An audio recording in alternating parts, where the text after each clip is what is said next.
Where is the accountability and consequence when a system fails the people it is designed to protect?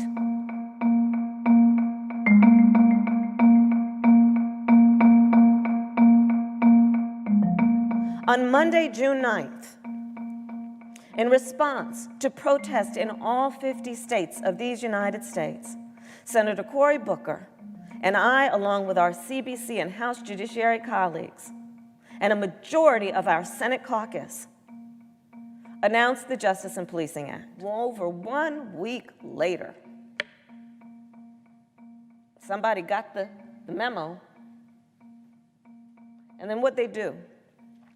They came up with what they call the Justice Act as a way to essentially show that they've got something, but to basically obstruct what already had been put in place. The Republican proposal was carefully crafted to deflect from real change by merely offering to study the problem without doing anything to solve it.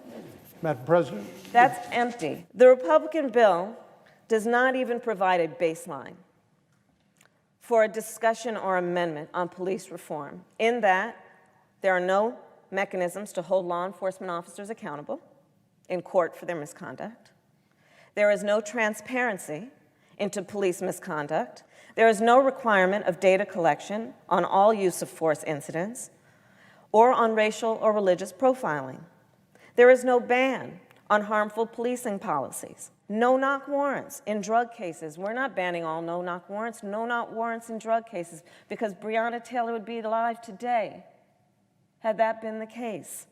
Chokeholds, carotid holes. No reform of those issues in the Republican bill that's being offered. And there is no standard, national standard for use of force. Is the senator certainly is familiar with the rules of the Senate, which allow senators to offer amendments to improve legislation once we get on it.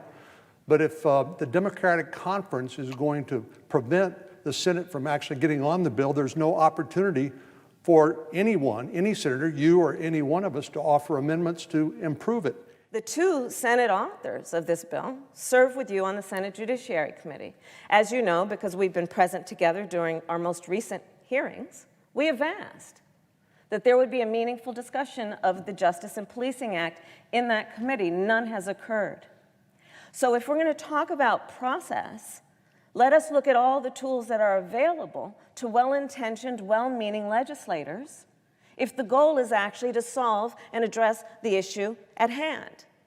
I've seen no evidence of that. I've seen no evidence of, in fact, what I've seen reading some of the newspapers, sometimes they get things wrong, but if they got it right, the Senate leader said that he has no interest in engaging in that kind of discussion or debate before putting the bill on the floor for a vote tomorrow.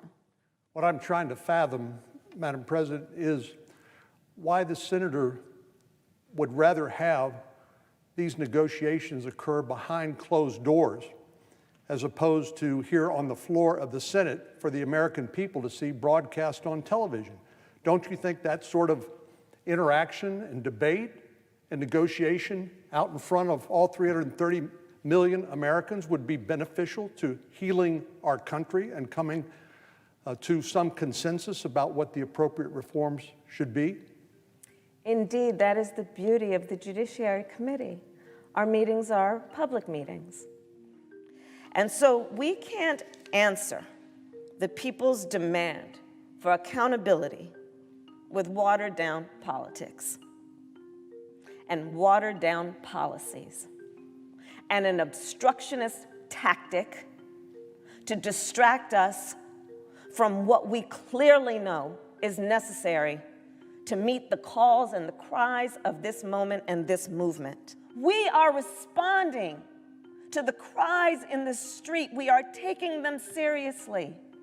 And we have proposed a prescription that actually responds to not just their demands, but the specific cases and the bodies that have just most recently been buried, much less the generations of black bodies that have been buried